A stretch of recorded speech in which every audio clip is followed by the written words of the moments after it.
안녕하십니까? 지혜의 숲을 거니는 시간, 깊이 있는 지식과 통찰의 세계로 여러분을 안내합니다. 우리는 살면서 한 번쯤 이런 질문을 던지게 됩니다. 죽으면 어디로 갈까? 이 질문은 인류의 역사와 함께해온 가장 근원적인 물음일 것입니다. 수많은 종교와 철학이 저마다의 답을 내놓았지만 오늘 우리는 불교가 제시하는 깊고 광활한 세계관 속으로 여행을 떠나보려 합니다. 이 지혜로운 가르침을 함께 나누기 전에 잠시 시간을 내어 이야기가 더 많은 분들께 닿을 수 있도록 도와주시는 것은 어떨까요? 구독과 공유를 통해 지혜를 나누는 것은 불교에서 말하는 가장 큰 공덕 중 하나인 법보시를 실천하는 아름다운 방법입니다.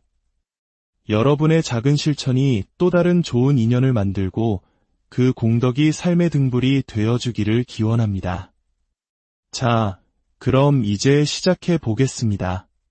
불교에서는 우리가 완전한 깨달음을 얻어 이 끝없는 순환의 고리에서 벗어나기 전까지 생전에 지은 행동, 즉 업에 따라 6가지의 세계를 끊임없이 돌고 돈다고 말합니다.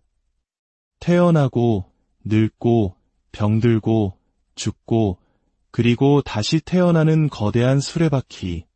이것이 바로 육도윤의 사상입니다. 아마 육도라는 말은 들어보셨을 겁니다. 바로 지옥, 아기, 축생, 아수라, 인간, 그리고 천상. 우리가 지은 업의 결과에 따라 이 6세상 중 한 곳에서 다음 생을 맞이하게 된다는 것이죠. 지금 이야기를 듣고 있는 여러분과 저는 다행히도 인간의 세상에 함께 태어난 것입니다.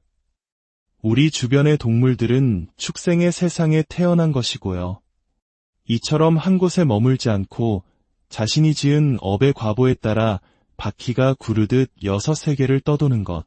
그래서 바퀴륜자, 돌회자를 써서 윤회라고 부릅니다.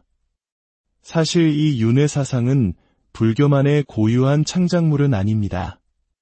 부처님께서 태어나시기 훨씬 이전 고대 인도 사회에 깊이 뿌리내리고 있던 사상이었습니다. 당시 인도에는 지금도 그 영향력이 남아있는 카스트라는 엄격한 신분 제도가 있었죠. 지배계층은 이 제도를 합리화하기 위해 윤회 사상을 이용했습니다. 선한 업을 쌓으면 다음 생에 높은 신분으로 태어나고 악한 업을 쌓으면 비천한 신분이나 짐승으로 태어난다. 이 논리는 현생의 불평등을 전생의 탓으로 돌리며 체제를 공고히 하는 역할을 했습니다. 하지만 부처님께서는 이 낡은 관념을 완전히 뒤엎는 혁명적인 가르침을 펼치셨습니다. 부처님께서는 태어난 신분으로 사람에 기하고 처남이 결정되는 것을 단호히 거부하셨습니다. 그리고 선언하셨습니다. 사람의 가치는 태생이 아니라 바로 지금 이 순간 당신이 하는 말과 행동, 그리고 그 마음에 따라 결정된다. 고귀한 말과 행동을 하는 이가 바로 고귀한 사람이요, 천한 말과 행동을 하는 이가 바로 천한 사람이다. 이는 인간 존엄성에 대한 위대한 선언이었습니다. 자, 그럼 불교의 우주관 속에서 이 육도는 어떻게 자리 잡고 있을까요? 육도를 제대로 이해하려면 먼저 더 큰 틀인 삼계를 알아야 합니다. 삼계란 모든 중생이 살아가는 세계를 3가지 차원으로 나눈 것으로 욕계, 색계, 무색계가 그것입니다. 이는 단순히 우주의 공간적 구분을 넘어 우리 마음의 상태를 상징하기도 합니다. 첫 번째, 욕계는 말 그대로 식욕, 수면욕, 성욕 등 본능적인 욕망이 들끓는 세계입니다. 우리가 사는 인간계를 포함하여 지옥, 아기, 축생, 아수라, 그리고 일부 낮은 단계의 천상세계까지 모두 이 욕계에 속합니다. 즉, 육도윤회의 무대 자체가 바로 이 욕망의 세계인 셈입니다. 두 번째, 색계는 욕망의 세계를 벗어난 더 높은 차원의 세계입니다. 거친 욕망에서는 자유로워졌지만 아직 물질적인 형상과 아름다움에 대한 미세한 집착은 남아있는 순수한 물질의 세계입니다. 깊은 명상 수행을 통해 도달할 수 있는 경지라고 알려져 있습니다. 세 번째, 무색계는 욕망은 물론 물질적인 형상마저 초월한 순수한 정신의 세계입니다. 모든 물질적 속박에서 벗어나 오직 순수한 의식만이 존재하는 3계의 가장 높은 경지입니다. 하지만 우리가 주목해야 할 곳은 바로 6계, 그 중에서도 우리가 직접 경험하며 살아가는 6도의 세계입니다. 지금부터 이 6가지 삶의 길을 하나하나 자세히 들여다보겠습니다. 첫 번째, 가장 낮은 곳에 위치한 지옥도입니다. 상상조차 하기 힘든 극심한 고통만이 존재하는 곳으로 살생이나 도둑질 등 아주 무거운 악업을 지은 중생이 태어나는 곳입니다. 이곳에서는 차라리 죽는 것이 낫다고 애원할 정도의 끔찍한 고통이 끊임없이 반복됩니다. 고통으로 죽음에 이르러도 악업이 다 소멸될 때까지 곧바로 되살아나 똑같은 고통을 다시 겪어야만 합니다.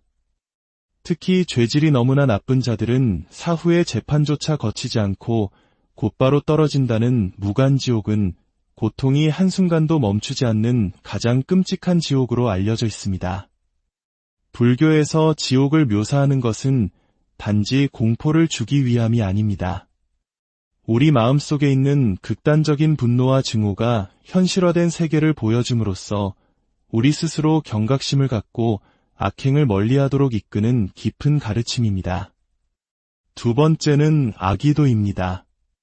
아기는 굶주린 귀신이라는 뜻으로 생전에 재물에 인색했거나 음식에 대한 탐욕이 지나쳤거나 시기 질투심이 강했던 중생이 태어나는 곳입니다.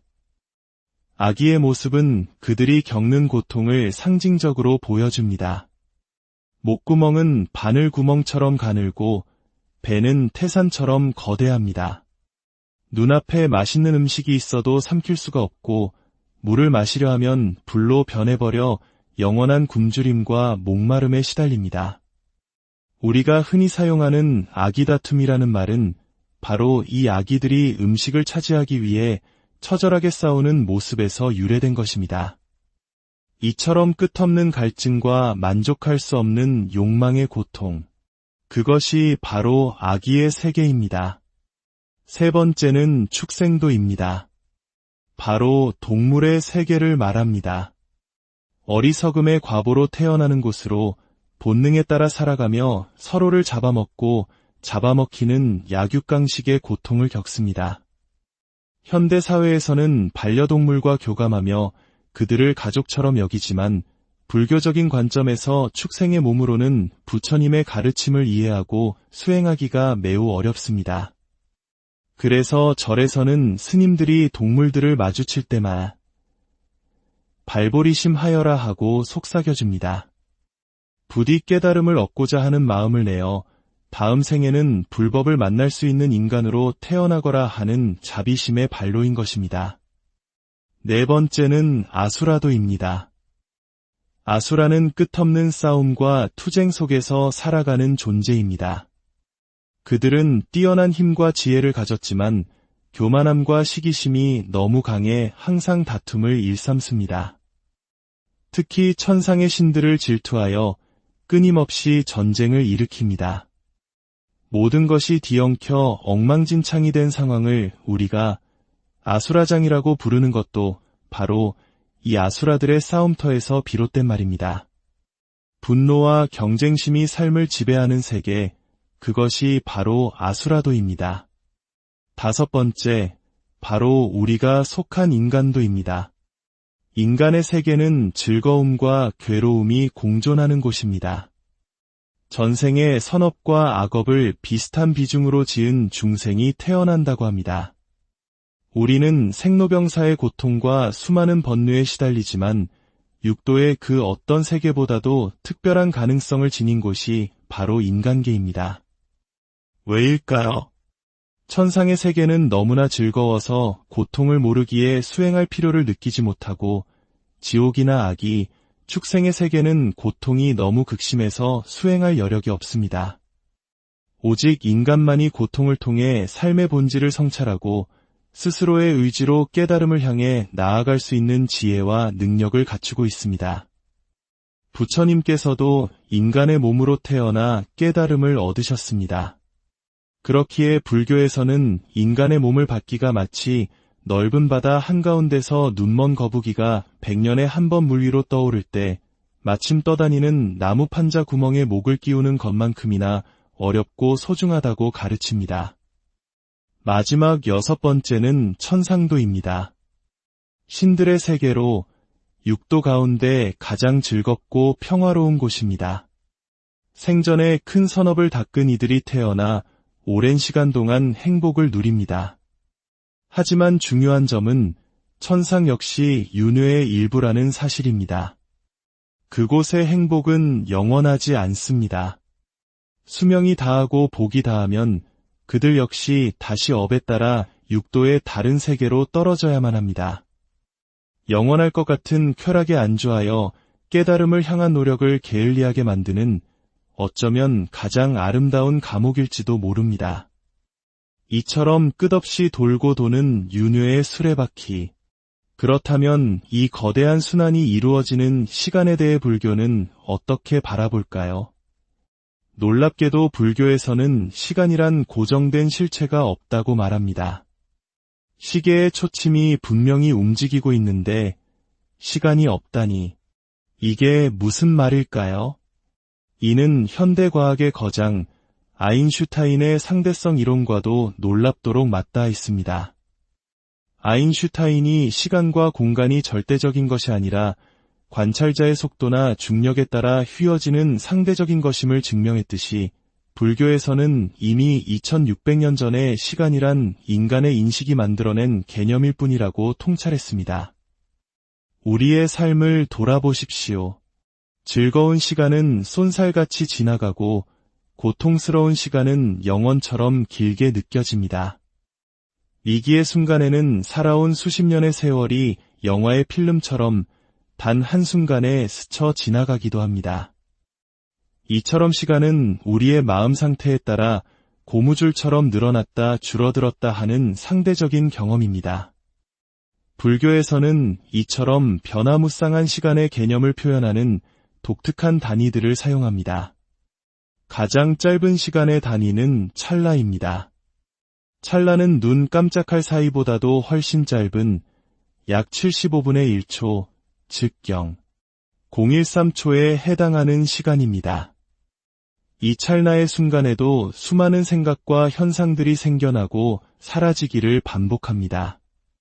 모든 것은 한순간도 머무르지 않고 변화한다는 무상의 진리를 이 찰나라는 단어가 담고 있습니다. 반대로 가장 긴 시간의 단위는 겁입니다. 겁은 인간의 상상력으로는 도저히 헤아릴 수 없는 무한에 가까운 시간을 의미합니다. 경전에서는 겁의 길이를 비유를 통해 설명합니다. 예를 들어 사방 15km나 되는 거대한 성 안에 겨자씨를 가득 채우고 100년에 한 번씩 겨자씨 한 톨을 꺼냅니다. 그 성 안의 겨자씨가 모두 비워지는 시간보다도 일겁의 시간은 더 길다고 합니다. 우주조차도 성주괴공이라는 거대한 겁의 주기에 따라 생성되고 유지되다가 결국 무너지고 텅 빈 상태로 돌아가는 것을 반복합니다. 시작도 끝도 없는 시간 속에서 모든 존재는 이 거대한 흐름 안에서 태어나고 사라지기를 거듭하는 것입니다.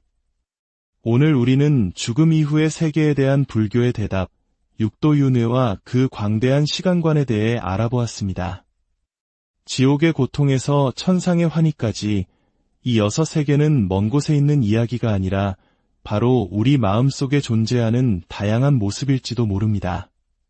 극심한 분노에 휩싸일 때 우리는 이미 지옥을 경험하고 끝없는 탐욕에 괴로워할 때 악의의 세상에 있으며 사랑하는 이들과 함께하며 기쁨을 느낄 때 천상의 행복을 맛보는 것입니다. 결국 이 모든 가르침이 향하는 곳은 단 하나입니다. 바로 지금 여기입니다. 헤아릴 수 없는 겁의 시간 동안 윤회하며 어렵게 얻은 이 인간의 몸, 그리고 눈앞에 주어진 찰나의 이 순간이 얼마나 소중한지를 깨닫는 것. 우리의 다음 생을 결정하는 것은 신비로운 운명이나 절대자가 아닙니다. 바로 지금 이 순간 우리가 하는 말 한마디, 행동 하나, 그리고 마음속에 품은 생각 하나하나가 모여 우리의 미래를 만들어갑니다. 부디 오늘 나눈 지혜가 여러분의 삶을 더욱 깊고 풍요롭게 만드는 작은 씨앗이 되기를 바랍니다. 매 순간 깨어있는 마음으로 선한 인연을 심고 자비의 꽃을 피우는 하루하루가 되시기를 진심으로 기원합니다. 감사합니다.